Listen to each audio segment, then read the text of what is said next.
Okay, so we finally have the first look at the upcoming Pixel 8a. Now, it is always the case for the Pixel phones. We know every single thing about them before the launch, and that's the exciting part of Google.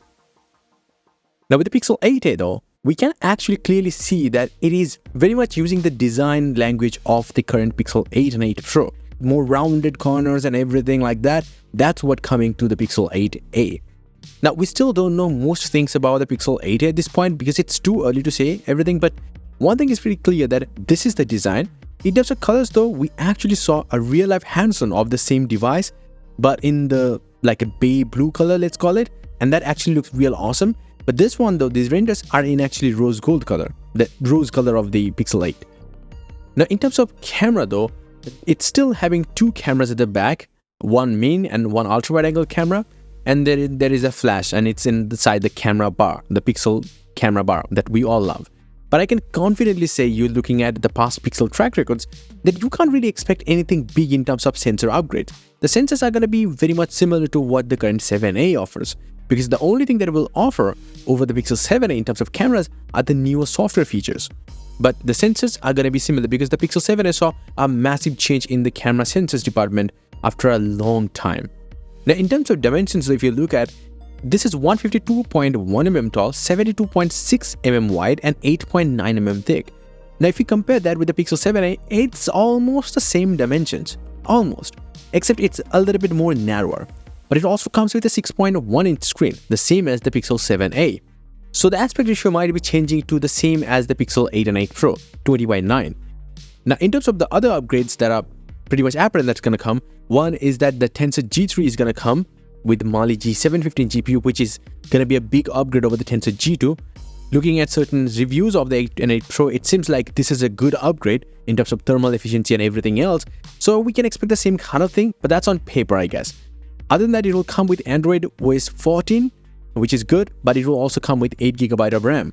But one thing that will differentiate it from the Pixel 8 and 8 Pro is very much the display.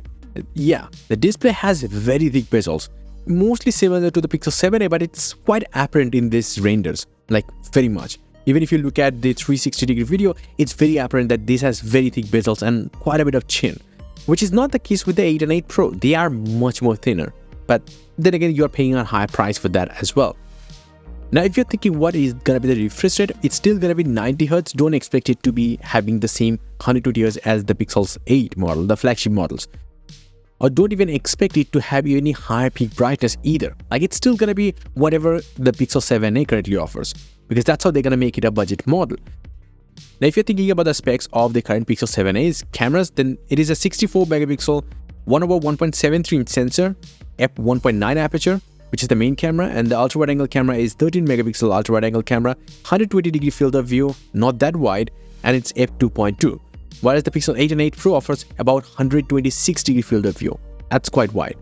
Anyway, I can't really talk about the battery size because we haven't heard anything about it, but if you look at the Pixel 7's battery, you can expect somewhere the same, which is 4385 mAh, so you can expect somewhere like that, but not more than that, because the Pixel 8 actually offers only 4575 mAh battery, so don't expect anything closer to that. Anyway, if you look at the Tensor G3 specs though, it has one Cortex-X3 core running at 3 GHz, 4 Cortex-A715 cores running at 2.45 GHz, and 4 Cortex-A510 cores running at 2.15 GHz. So the benchmarks looks like this. Yeah.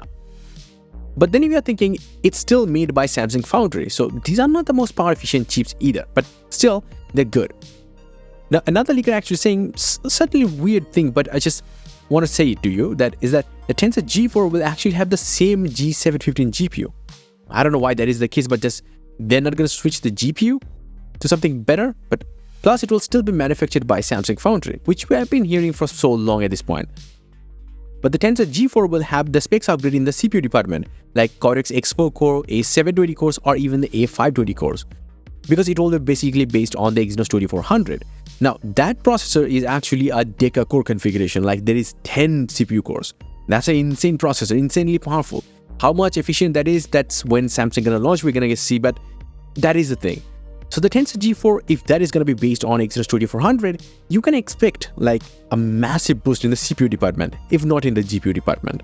but I will definitely keep an eye on this thing. But if you're thinking about the TSMC process node based Tensor processor and Google's own design CPU, that's gonna come with the Tensor G5 in 2025. Oh, another thing, Rossing actually recently said that the Pixel 9, 9 Pro and the 9a will have much bigger screens than the current Pixel 8, Pixel 8 Pro or the upcoming Pixel 8a.